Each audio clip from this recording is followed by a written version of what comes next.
Greetings! This short presentation is a guide to several amendments proposed to Fulton County Schools' educational specifications.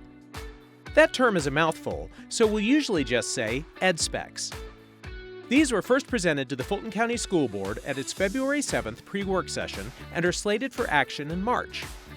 We're sharing this information at various stakeholder gatherings, including school board community meetings, superintendent's advisory council meetings, and also through this recorded presentation. Before we get started, please know your participation is appreciated and your feedback is important.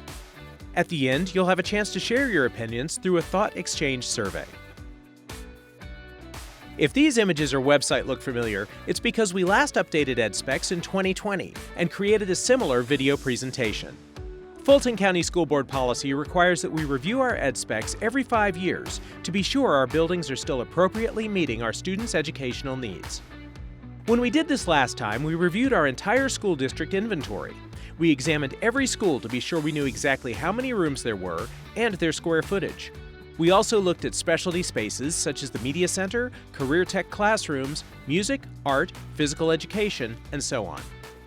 We enlisted the help of subject matter experts, basically those who are knowledgeable about the educational use of those spaces. Those experts included principals and other school district leaders, curriculum specialists, teachers, and school staff. We also asked parents and the community what they thought. If you're not familiar with our EdSpecs, it's helpful to know what they are and what they're not. EdSpecs are a set of guidelines that school districts and architects use to design a building in relation to its academic programming. The purpose is to standardize the numbers and sizes of the IUs, or instructional units, that support the academic programs in our schools. An IU is basically any place where instruction or academic support occurs. As examples, these can be classrooms, a performing arts room, media center, gymnasium, or career tech lab.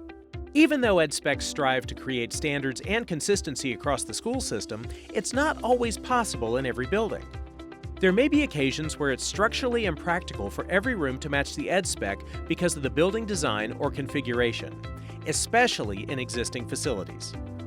EdSpecs commonly get confused with design requirements, which is another set of guidelines used during school design.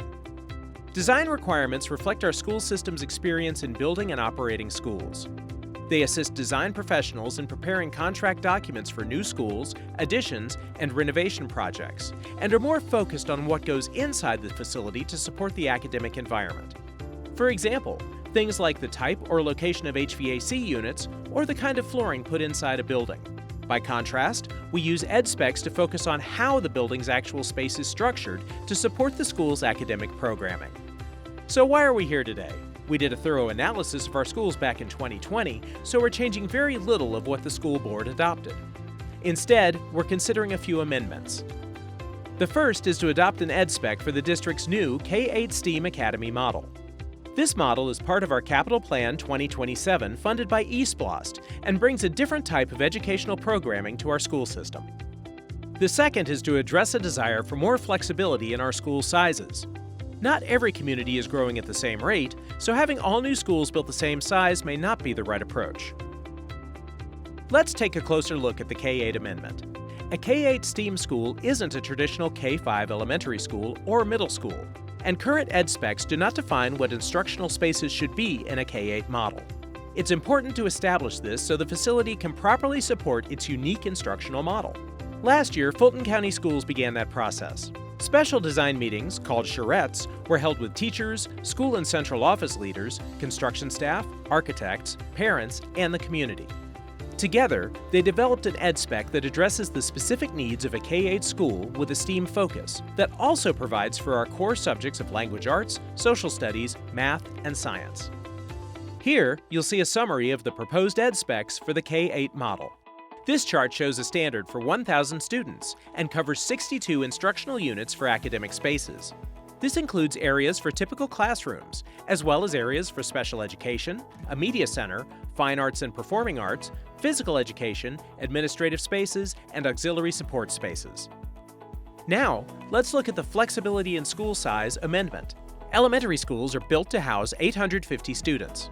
Middle schools are built for 1,200 students. And high schools are built for 1,850 students. They're also built to accommodate expansions should the student population exceed that capacity.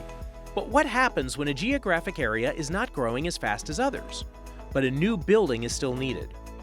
This proposed amendment gives more flexibility and options in how big we build our schools. We're recommending adding a smaller size option to our elementary school ed specs. The 725 student size was identified because anything smaller than that becomes financially inefficient to operate. For middle schools, we recommend 3 sizes: 850 students, 975 students, and the traditional 1,200 students. Similarly, for high schools, we recommend 3 sizes: 1,500 students, 1,625 students, and 1,850 students. And finally, we're recommending 3 sizes for the new K-8 school model: 825 students, 950 students, and 1,000 students. Should there be a case to deviate from any of these school sizes, the district can develop an individual plan. So that's it. Those are the amendments being considered, and we want your opinions. This thought exchange tool is an easy way to provide reactions and feedback. It goes beyond simple surveys by allowing us to identify priorities and common themes in the responses you provide. To get started, use the QR code or the web address. You can also visit the EdSpecs website to share your feedback or find other information, including a replay of this video and all currently adopted educational specifications and design requirements. Thank you for joining us.